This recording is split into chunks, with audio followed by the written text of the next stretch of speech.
আপনি চলে গেছেন বহরমপুর, এবার বহরমপুরে গিয়ে যে সমস্যায় পড়েছেন, গাড়ি খারাপ। জ্যোতিষী বলছে আর গাড়ি তো এখানে খারাপ হওয়ার কথা নয়, বহরমপুর তো নয়, দুটো শেষেই পুর আছে, কিন্তু ওটা দুর্গাপুর, এটা বহরমপুর, কিন্তু বহরমপুরে গাড়ি খারাপ হয়ে গেছে। হবে তো তাহলে গাড়ি সারিয়ে আবার তো ফিরে যাওয়া যায় না, কেন মানে জীবনের বয়স তো আর কেউ ধরুন 25-এ চলে গেছে, 35-এ কি 55, সে তো আর ফিরে গিয়ে আর ঠিক করতে পারে না যে আবার চলে যাই, আবার রিভার্সে আসবো, সেটা তো সম্ভব নয়। এটাই তো বিষ, এটাই বিষ। এটাই বিষ।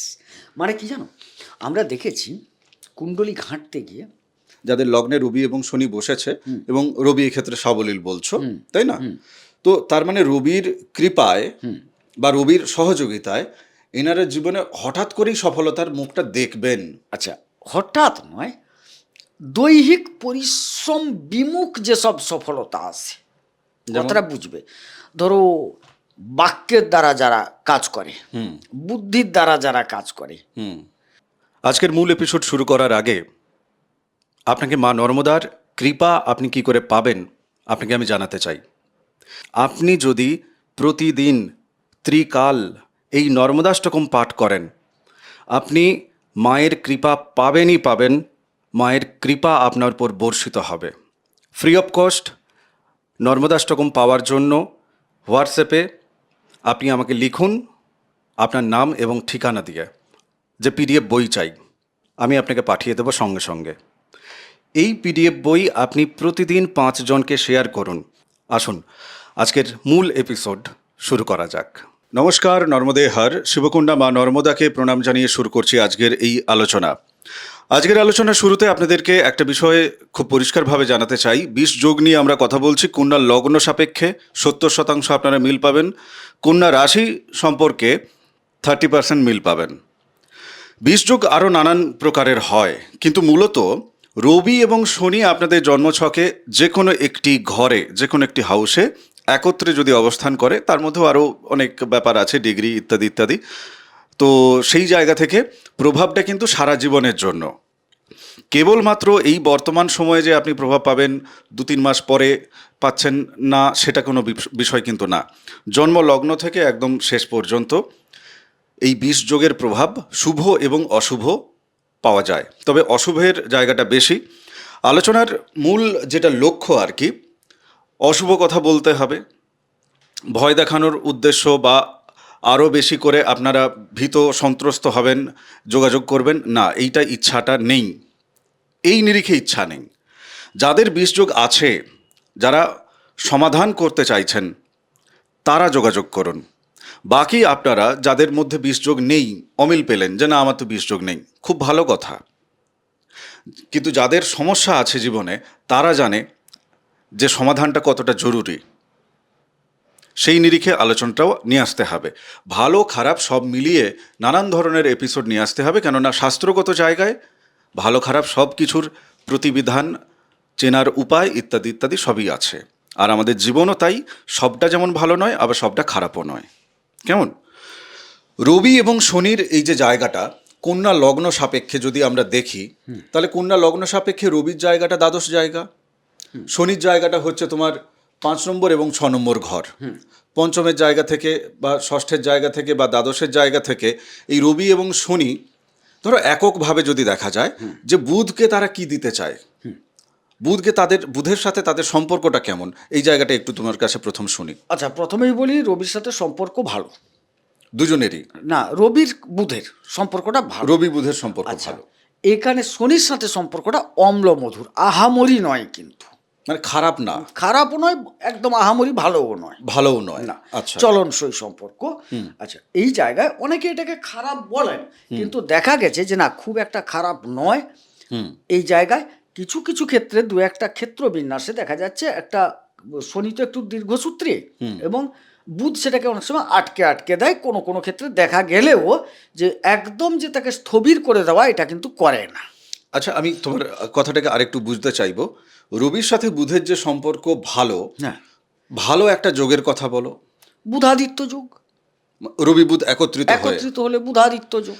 আচ্ছা, এই যোগের উপর আমরা তাহলে পরে ভিডিও ওনাদেরকে দিলে বোঝা যাবে, কেননা রবি বুধ অনেকের জন্মছকেই একসাথে থাকে। অবশ্যই রবি এবং শনি এই জায়গায় ফিরে যাই। রবি এবং শনি ধরো এই তোমার কন্যা লগ্নের 1 নম্বর ঘরে বসে আছে, হ্যাঁ ঠিক আছে। এই ক্ষেত্রে তাহলে এনাদের মন মানসিকতা এবং এনাদের শরীর সেই জায়গায় কি কি প্রভাব বিস্তার করছে? এক কথায় এখানে তাইলে এটা ধরতে হবে একটা বিষ যোগ তৈরি হচ্ছে, কিন্তু এখানে একদম বিষের তাই। প্রকোপতা বড়ই বেশ।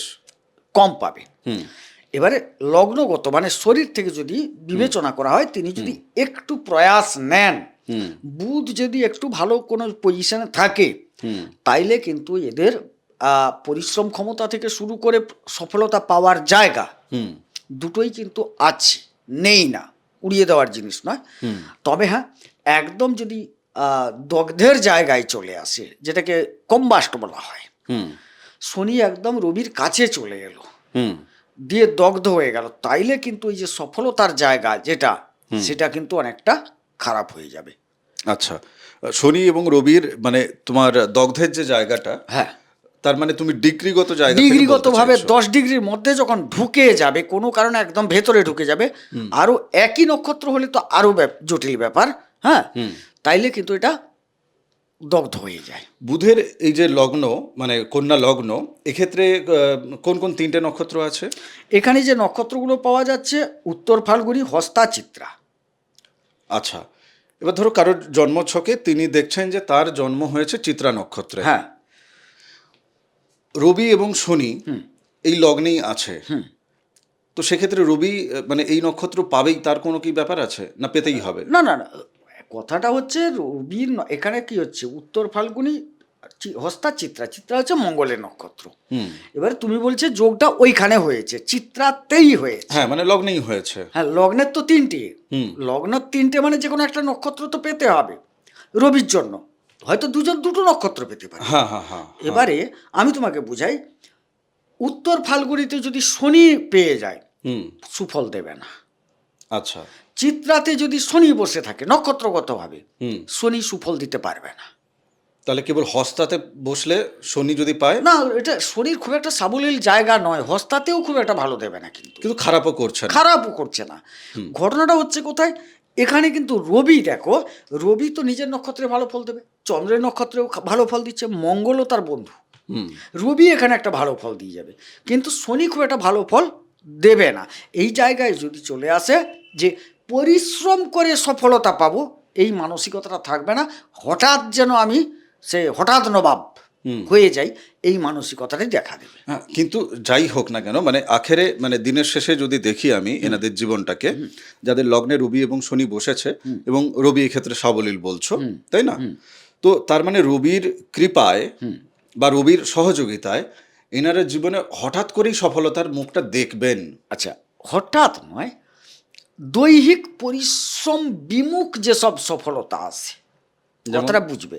ধরো বাক্যের দ্বারা যারা কাজ করে, বুদ্ধির দ্বারা যারা কাজ করে, হুম মানে যে রাজনৈতিক নেতা, আমি একটা উদাহরণ দিচ্ছি, বাক্য দিয়ে বেশি করছে, তারা তো আর মাথায় বস্তা নিয়ে বইছে না ভাই। না। হ্যাঁ, বুদ্ধির দ্বারা উকিল, হুম চিকিৎসা, এই জাতীয় জায়গাগুলো, মানে যে বাক্য বুদ্ধির দ্বারা যে কাজগুলো হয়, যেখানে বাক্য প্রধান আর কি, বাক্য প্রধান বা বুদ্ধি প্রধান, বুদ্ধি প্রধান, সেই কাজগুলো কিন্তু এরা সফলতা পাবে তাড়াতাড়ি। কিন্তু যদি মনে করে যে কায়িক শ্রম দিয়ে যে সফলতা, সেই জায়গাটা কিন্তু পারবে না। আসলে জীবনে কি হয়, জীবনে যেটা হয় যে ধরুন কেউ হয়তো খুব একটা গুড ফিজিক, হ্যাঁ, খুব হাট্টা চেহারা, তার হয়তো জন্মছকে যেটা আছে আর কি, আমি শনি রবিটাকে একটু অ্যাওয়ে করে দিচ্ছি, একটু সরে গিয়ে কথাটা বলছি। হ্যাঁ, যে ধরো শনি রবির তার এই প্রকোপ থাকুক বা না থাকুক, তার হয়তো গুড ফিজিক, সে প্রচুর পরিশ্রম করতে পারে, কিন্তু তার জীবনের সফলতা লেখা আছে, দেখা যাবে যে ভাই কম পরিশ্রম করো, এইরকম কোনো একটা কাজ যেখানে বুদ্ধি এবং বাক্য বরং বেশি ব্যবহৃত হবে, তুমি সেই জায়গায় যাও। দেখা গেল যে উনি পড়াশোনাটাই ঠিক মতো করেননি, বা যে কাজ করছেন সেই কাজের ক্ষেত্রে মানে কথা কম, কথা বেশি বা বুদ্ধি বেশি, তো এটা কোথায় থাকতে পারে, যেখানে একটু পড়াশুনো তাহলে তাকে সহযোগিতাটা নিতে হবে, উচ্চপদস্থ জায়গায় যেতে হবে, হ্যাঁ, সেখানে তিনি নিজে পরিশ্রম বেশি করছেন না, বাকিদেরকে পরিশ্রম করাচ্ছেন, তাহলে এই জায়গাটা পাওয়া যাবে। তো রবি এবং শনি লগ্নে বসে থাকলে পড়াশোনার জায়গা বা এই যে পুরো 12টি ঘরের ক্ষেত্রে, কেননা যেহেতু লগ্নে বসে আছে, শরীর মনের উপর প্রভাব, 12টি ঘরকে জুড়ে ঠিক কি কি প্রভাব বা কি কি ফলাফল দিচ্ছে আর একটু ডিটেলসে চলো। মানে এক একটা অবস্থান ধরে ধরে বলবো, আমি বুঝতে পারলাম না প্রশ্ন। না, আমি বলছি লগ্নেই বসে আছে। আচ্ছা, লগ্ন থেকে যে সব জায়গায় ফল দেবে তা নয় ভাই। আচ্ছা। প্রশ্ন হচ্ছে তার যেখানে যেখানে প্রভাব থাকবে সেই জায়গায় সে ফল দেবে। আমি বলি এখানে একটা যোগটা তৈরি হলো, 20 যোগ ধরে নিয়ে বলছে, এটা কিন্তু খুব একটা তো মধুর যোগ বলবো না, এই কারণে শনি তো এখানে খুব একটা সাবলীল নন। এইখানটায় দেখা যাবে রবি আর শনি উভয় মানে সমসপ্তম, যেটা সেটা হচ্ছে মিনের ঘর। মিনের ঘর, ওই জায়গাটাই একটা প্রভাব বিস্তার হবে ওটার ওপর। ব্যবসাস্থল, দাম্পত্য, বিবাহ, এই জায়গার উপর একটা প্রভাব কিন্তু কম বেশি করে আসবে। তবে সেটা যে একদম বিচ্ছিন্ন হয়ে যাবে তা বলবো না, কিন্তু কথাটা বুঝবে। কিন্তু সমস্যা একটা ক্রিয়েট করবে, শনির অবস্থানের চেয়ে দৃষ্টি ক্ষতিটা বেশি করে। বোঝা গেল জিনিসটা। শনি 20 যোগে আবদ্ধ থেকে তার তৃতীয় দৃষ্টি কোথায় রাখলো না, তৃতীয় ঘর অর্থাৎ বৃশ্চিকের ঘরে। পরাক্রমতা, যেটা পরাক্রমতায় উত্তীর্ণ হতে গেলে প্রবল পরিশ্রমের মাধ্যমে যেতে হবে। আচ্ছা আচ্ছা, সপ্তম তো বললাম। এবারে দশম হচ্ছে কোথায় না, ওটার বুধের নিজের ঘর, মিথুনের ঘর। হ্যাঁ, এবারে সেই জায়গায় যদি বললাম যে বুদ্ধি, বাক্য ইত্যাদি লেখনি, এই জায়গার কাজ করে ভালো। না হলে কিন্তু এই যে প্রতিষ্ঠা পাওয়া, কর্মক্ষেত্রে তো প্রতিষ্ঠা পাওয়া, সে প্রতিষ্ঠা প্রাপ্তিতে একটু বিলম্ব ঘটিয়ে দেবে, বিলম্ব ঘটিয়ে দিচ্ছে। তবে একটা জিনিস বলি, তাইলে এখানে কি শনি কোনো কালে ভালো ফল দেন না? তাহলে এক একটি মানুষ, এখানে তো সে উচ্চশিক্ষার অধিপতিকে শনি, তাহলে কন্যা রাশির মানুষ কি উচ্চশিক্ষা পাচ্ছে না? পাচ্ছে।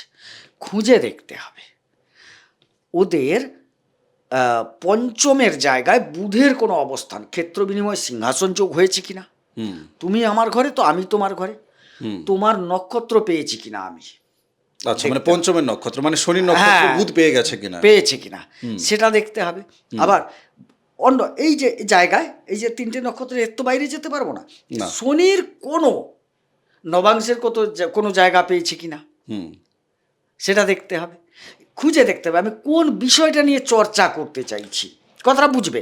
শিক্ষা নিয়ে যখন ভাববো পঞ্চমাংশ নিয়ে দেখতে হবে, বিবাহ নিয়ে যখন দেখবো নবাংশ সপ্তমাংশ নিয়ে দেখতে হবে, হ্যাঁ, কর্ম নিয়ে যখন দেখতে যাব নবাংশটা বল সবসময়, লগ্ন কুণ্ডলী দেখলাম, নবাংশ দেখলাম, দশমাংশ দেখলাম। ব্যবসা করতে গেলে আমাকে সপ্তমাংশ দেখতে হবে, নবাংশ থেকে বলটা সবসময় বিচার করব। তাইলে এই জায়গায় কোনো কারণে যদি শনি ওই 20 যোগের মধ্যে থেকেও বর্গোত্তম হয়ে যান, তাইলে ফলটা তার আবার আলাদা হয়ে যাবে। মানে একটা জীবন, মানুষের যে জীবন, সেই জীবনে তার জন্মছকে কোথাও না কোথাও কিন্তু তার প্রতিষ্ঠার জায়গাটি আছে একদম, মানে যেখানে তিনি প্রতিষ্ঠার সুউচ্চ জায়গায় স্বাদ নিতে পারেন। এবার বেশিরভাগ ক্ষেত্রে যেটা মানুষের মধ্যে হয়ে যায়, না জানার কারণে তিনি কিন্তু মানে তার পড়াশোনাটা সেইভাবে হয়নি, সেই লাইন আপে যায়নি, কিন্তু জ্যোতিষীর কাছে যখন তিনি পরামর্শ নিতে আসছেন তখন একটা বিড়ম্বনার চরম সীমায় দাঁড়িয়ে আছে, মানে শ্মশানে দাঁড়িয়ে যেখানে জন্মকে খুঁজছেন আর কি। তখন তার মনে হচ্ছে যে থোড়বড়ি খাড়াবড়ি থোড়ি প্রশ্ন আসবে যে আমার এই সমস্যাগুলো পাচ্ছি আমি, একে উতরাবো কি করে। ওই সমস্যাটাই তো আপনার ছিল না, কেননা ওই পথটাই ছিল না। আপনার যাওয়ার কথা ছিল দুর্গাপুর, আপনি চলে গেছেন বহরমপুর। এবার বহরমপুরে গিয়ে যে সমস্যায় পড়েছেন, গাড়ি খারাপ, জ্যোতিষী বলছে আর গাড়ি তো এখানে খারাপ হওয়ার কথা নয়, বহরমপুর তো নয়, দুটো শেষেই পুর আছে, কিন্তু ওটা দুর্গাপুর, এটা বহরমপুর, কিন্তু বহরমপুরে গাড়ি খারাপ হয়ে গেছে। তো তাহলে গাড়ি সারিয়ে আবার তো ফিরে যাওয়া যায় না, কেন মানে জীবনের বয়স তো আর কেউ ধরুন 25-এ চলে গেছে, 35-এ কি 55, সে তো আর ফিরে গিয়ে আর ঠিক করতে পারে না যে আবার চলে যাই, আবার রিভার্সে আসবো, সেটা তো সম্ভব নয়। এটাই তো বিষ, এটাই বিষ। মানে কি জানো, আমরা দেখেছি কুণ্ডলী ঘাঁটতে গিয়ে প্রত্যেকটি কুণ্ডলীর মধ্যে সফলতা আছে, কারণ ঈশ্বর যখন জন্ম দেন না, তোমাকে বিফল হওয়ার জন্য জন্ম দেন না, তোমাকে অনেক বিড়ম্বনার মধ্য দিয়েও সফলতার জায়গা কিন্তু একটা রেখে যান, তোমাকে দিয়ে পরীক্ষা করেন। তোমাকে তো দিয়ে দিয়েছি তোমার একদম খাতাপত্র, তোমাকে জন্ম তারিখ অমুক তসুক হাতের রেখা যা যা দিয়ে দিয়েছি, তুমি একটু খুঁজে নিয়ে ওই পথটা বার করো এবং সেই পথে তুমি চলো। আচ্ছা, এই যে জ্যোতিষবিদ্যার যখন ইনভেন্ট হয়েছিল, হ্যাঁ। মানে জ্যোতিষবিদ্যাটা যখন তৈরি হচ্ছে, তুমি জ্যোতিষবিদ্যা নিয়ে চর্চা করছো দীর্ঘদিন, তো মানে এই এই জ্যোতিষবিদ্যাটা কেন চর্চা হয়েছিল? যে জ্যোতিষী হিসাবে একটা পেশার সূচনা হবে, কর্মের সূচনা হবে, নাকি মানুষ জানতে পেরে তার উপকারে লাগবে? মানে অ্যাকচুয়ালি পারপাসটা কি ছিল জ্যোতিষবিদ্যার? আচ্ছা, একদম প্রথম পারপাস বলি, হ্যাঁ। ঈশ্বরের ইচ্ছা। প্রথম কেন ঈশ্বরের ইচ্ছা বলি, যখন মাইকটা কাছে। মানবকুল হুম মানবকুলকে ঈশ্বর জন্ম দেওয়ার জন্য মনস্থ করলেন, হুম তিনি ভাবলেন যে একটা মানুষকে আমি জন্ম দেব, তার কিছু কাজ হবে তো, কর্ম করবে তো। হুম তো সবাই তো যদি এক কর্ম করে, এক পথে চলে, তাহলে ব্যবস্থাটা নষ্ট হয়ে যাবে, ব্যালেন্সটা বিগড়ে যাবে। ব্যালেন্স বিগড়ে যাবে। সবাই মাস্টার, ছাত্রকে, হুম সবাই আমরা চাষ করব, লাঙ্গল ধরবো, রোয়ার কাজটা করবে কে? আমি উদাহরণ একটা দিচ্ছি। এবারে তাইলে ব্যালেন্স করতে হলে বিভিন্ন শ্রেণী, বিভিন্ন ধরন, কে লম্বা হবে, কে বেঁটে হবে, কে ফর্সা হবে, কে কালো হবে, কে গলার স্বর ভালো হবে, কার কর্কশ হবে, বিবিধভাবে আমি একটু উদাহরণ দিচ্ছি, করতে গিয়ে হয়ে গেল। কিন্তু আমি যে তাকে কালো রঙটা দিলাম বা তাকে ফর্সা রঙটা দিলাম, কেন দিলাম সেটা তার বুঝে নেওয়ার দরকার আছে। একজনকে লম্বা করলাম কেন, তার বুঝে নেওয়ার দরকার আছে। সে তো নিজে নিজে বুঝতে পারবে না যে আমাকে কেন লম্বা করা হয়েছে, বুঝতে পারবে না। বুঝে নেওয়ার জন্য তিনি কিছু ইঙ্গিত করলেন, যে এখান থেকে দেখো গ্রহ ট্রহ তো সব ঈশ্বর সৃষ্ট, এই জায়গায় এই নক্ষত্রে এই লগ্নে এ জন্মগ্রহণ করলে সে যখন ঘেঁটে দেখবে তখন কিন্তু তার কর্মপথ, চলার পথ সে খুঁজে পাবে। আচ্ছা, প্রথম প্রথম এই যে আঁকি বুকি লেখা এগুলো তো আসেনি, তার জন্য প্রথম প্রথম কী হলো না, এরকম তো লেখা তো অনেক পরে বেরাবে, হুম তাহলে কি হবে, সে বুঝবে কি করে? না, তার হাতেই লিখে দেবো, দেখতে পাবে, বুঝতে পারবে। অনেকে প্রশ্ন করবে, যার হাত নেই তার কি ভাগ্য নেই? ভাগ্যের সিংহভাগ নেই, এটা অনেকে আমাকে প্রশ্ন করেছেন এবং কমেন্টও হবে, তাহলে যার হাত নেই তার ভাগ্য নেই। আমি, হ্যাঁ, ভাগ্য আছে, হতভাগ্য আছে। হুম আরে নিজের গাটা যদি নিজে চুলকাতে না পারি, কতটা বোঝো, আস্তে, হ্যাঁ। তাইলে কি হবে? হুম তাহলে আমার মতো হতভাগা কে আছে? হুম আমি নিজের খাবারটা যদি নিজে খেতে না পারি, হুম তাহলে আমার মতো হতভাগা কে আছে? হুম টাকা যতই থাক ভাই, নিজের হাতে খাওয়া আর লোক খাইয়ে দেওয়া ফারাক আছে তো। তাইলে এবারে হাতে যে ভাগ্যটা থাকে সেটা পড়ে নেওয়ার দরকার আছে। হ্যাঁ, সবাই তো এই বিষয়ে নয়, তাইলে এটা পড়বে কারা? পড়ার একটা শ্রেণী দরকার। সেই শ্রেণীটার জন্য এই বিদ্যাটাও রচিত হলো, বুঝলে? এই বিদ্যাকে আবার অনেকে ভাঙতেও চেয়েছেন, ভাঙতে গিয়েও চেষ্টা করেও ভাঙতে পারেননি। আসলে আমি এই প্রশ্নটা রাখছি এই কারণেই, জ্যোতিষী হিসাবে বা এই যে গুপ্তবিদ্যাগুলো, গুপ্তবিদ্যা বাদ দাও, জ্যোতিষী হিসাবে তিনটে নক্ষত্র তাদের মধ্যে ভালো থাকতে হয়। মানে ভালো জ্যোতিষী হবেন কিনা কোনো ব্যক্তি, কোনো মানুষ, তিনি যে ধর্ম যে বর্ণেরই হোক না কেন, কালো লম্বা বেটে, তোমার কথা ধরেই বলছি, বিশাখা, স্বাতী এবং চিত্রা, এই তিনটে নক্ষত্র কিন্তু এক্ষেত্রে প্রাধান্য পেয়ে থাকে। আমার প্রশ্ন জাগছে যে এনাদের মধ্যে যেহেতু চিত্রা নক্ষত্রটা পড়ছে এই তোমার মানে কন্যা লগ্নের মধ্যে, তাহলে এনাদের মধ্যে এই যে তুমি বারবার বলছিলে না যে মানুষকে নিজেকে জেনে নিতে হবে, তার নিজেকে জানার মধ্যে আগ্রহ তৈরি হবে কিনা, তো যেহেতু নক্ষত্রটা ওনারা প্রাপ্ত করছেন বা ওই লগ্নের মধ্যেই তিনটে নক্ষত্রের একটা তো রেস থাকবে, কেউ বেশি থাকবে। ধরুন যে চিত্রা নক্ষত্রে জন্মগ্রহণ করেছে তার মধ্যে এই বিদ্যাকে জানা বা ডিকোড করা, জ্যোতিষবিদ্যাকে বা গুপ্তবিদ্যাগুলোকে, তার মধ্যে আকাঙ্ক্ষাটা অনেক বেশি থাকবে। তো এটা নিশ্চয়ই এনাদের মধ্যে আছে, নিজের জীবনকে নিয়ে চর্চা করা, এই জায়গাটা আছে এনাদের মধ্যে। এবার এনারা এনাদের জীবনকে নিয়ে চর্চা করতে গিয়ে এই শনি রবির যে জায়গাটাকে কেন্দ্র করে যদি আমি আবার একটু চলে যাই, গড়পড়তা কন্যা লগ্নের মানুষ তারা যেটা মানে তাদের মধ্যে যেটা চলে, যে এনাদের কার শনি আর কার রবি আছে দেখার দরকার নেই, এনাদের মানসিক দ্বন্দ্বটা প্রচুর চলে। মানে যার শনি রবি নেইও তারও জীবন কিন্তু মানসিক দ্বন্দ্বের বিষময় অবস্থা হয়ে পড়ে থাকে। এবার তার উপর যদি এই যে শনি রবি যদি একত্রে হয়ে যায় তাহলে তো আরও বিড়ম্বনা, আরও মগজমারি। আমি একটু চলে যাচ্ছি তোমার ষষ্ঠ ঘরের দিকে। ষষ্ঠ ঘরে শনি এবং রবি একত্রে বসে আছে। তাহলে এই যে ষষ্ঠ ঘর থেকে ঠিক কি কি অশুভ বা যদি কিছু শুভ থাকে কি ফল পাবেন? না, এখানে যে অশুভ শুভ দুটোই ফল পাবেন। একটা হচ্ছে কিছুটা চোখ জাতীয়, চোখ মাথা জাতীয় রোগের সমস্যা আছে, রোগগুলি আবার দীর্ঘমেয়াদী হবে। আচ্ছা, ধীরে ধীরে ধীরে ধীরে নিজের ভেতর তৈরি হচ্ছে। সারাতে হবে ধীরে ধীরে ধীরে ধীরে, আচ্ছা। কিন্তু চেষ্টা করলে সারানো যায় হুম এগুলোকে। হুম এবারে এই জায়গায় দেখো, এখানে শনির নিজের ঘর, শনি কিন্তু ষষ্ঠে ভালো ফল দেন, কুম্ভ বায়ুতত্ত্বের ঘর। এখানে কি হবে, উনি আবার রবি পৌঁছে গেছে, যদি উনি আইন সংক্রান্ত, চিকিৎসা সংক্রান্ত, সেবা সংক্রান্ত কিছু, হ্যাঁ, এই জাতীয় জায়গাগুলোই যদি যুক্ত হতে পারেন না কর্মক্ষেত্রে, সেখানে কিন্তু দীর্ঘ পরিশ্রম করলেও একটা সফলতার মুখ কিন্তু দেখতে পাবেন। মানে আলাদা করে ওনাকে চেনা যাবে, সেই সেক্টরে লোকে ওনাকে জানবে যে হ্যাঁ এই অফিসে এই ব্যক্তিটি আছেন বা এই মানুষটি আছেন, তিনি জাতক বা জাতিকা যাই হন না কেন। এবং শুধু নয়, হ্যাঁ, আরেকটা তার পেছনে তকমা যাবে। আচ্ছা। এই লোকটি আপনি খুঁজছেন এই কাজে, আমি একটা উদাহরণ দিচ্ছি ভাই, কাউকে নির্দিষ্ট করছি না। ধরো 5 জন উকিল আছে একটা কথায়, কারণ বুধের তো লগ্নাধিপতি না, যার জন্য বলছি যে 5 জন উকিল আছে।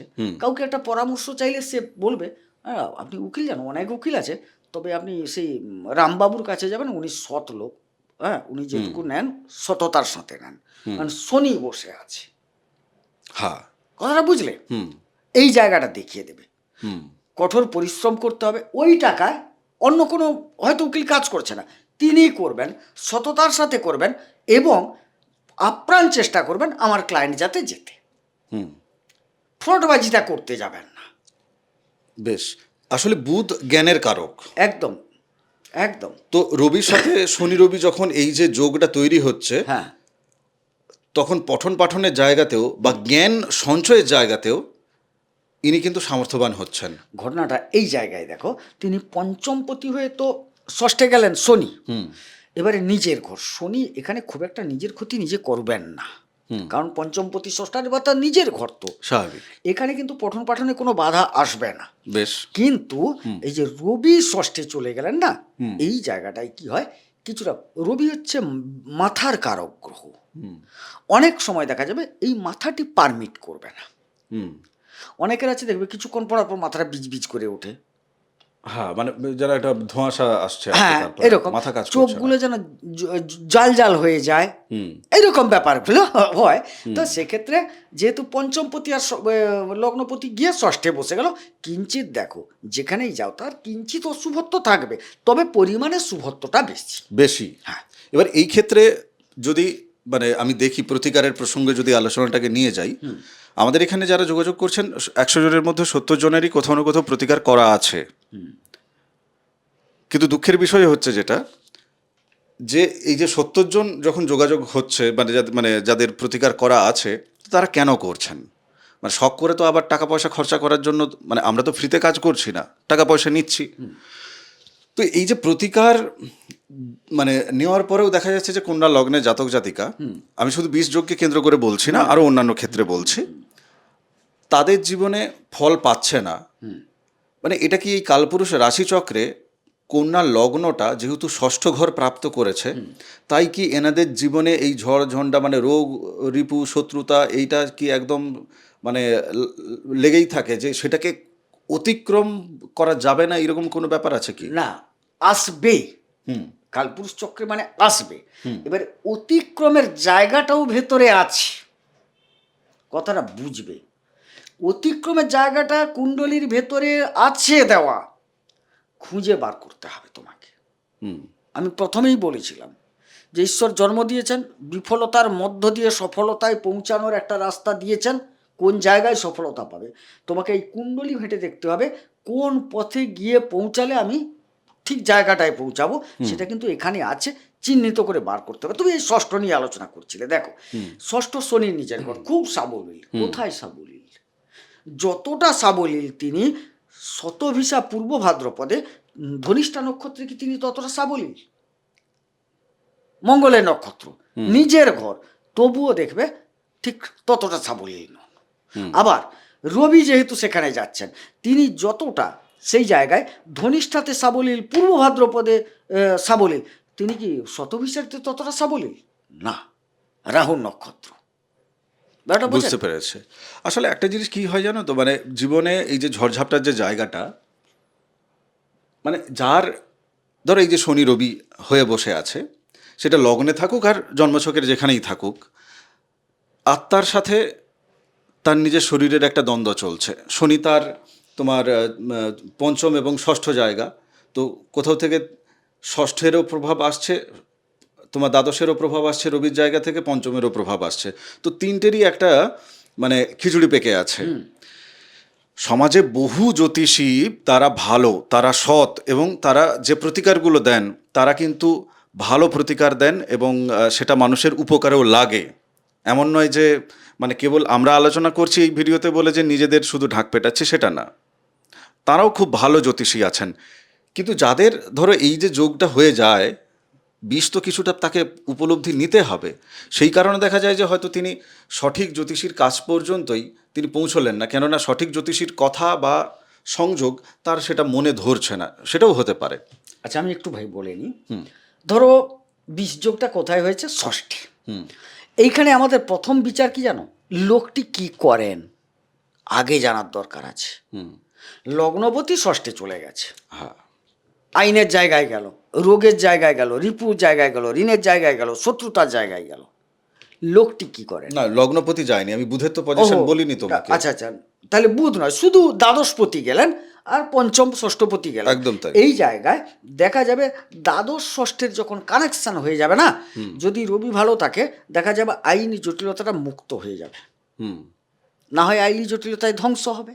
হুম দ্বাদশ তো একটা ক্ষতিকারক হ্যাঁ, জায়গা। মানে ওনার বিরুদ্ধে কেউ আইনত গেলে উনি সেক্ষেত্রে জয়ী হবেন, এইটা প্রবল একটা ভালো ফল ওনার ক্ষেত্রে ভালো ফল থাকছে। আসবে, বা আইন শেষ হবে। কখন শেষ হবে?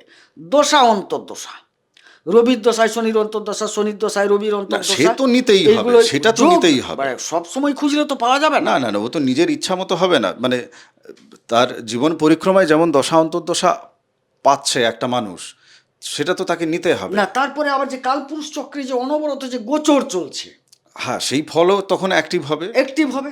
অর্থাৎ সব মিলিয়ে সিদ্ধান্ত যে কতটা তিনি সাকসেস হবেন কি কতটা তিনি বিফল হবেন।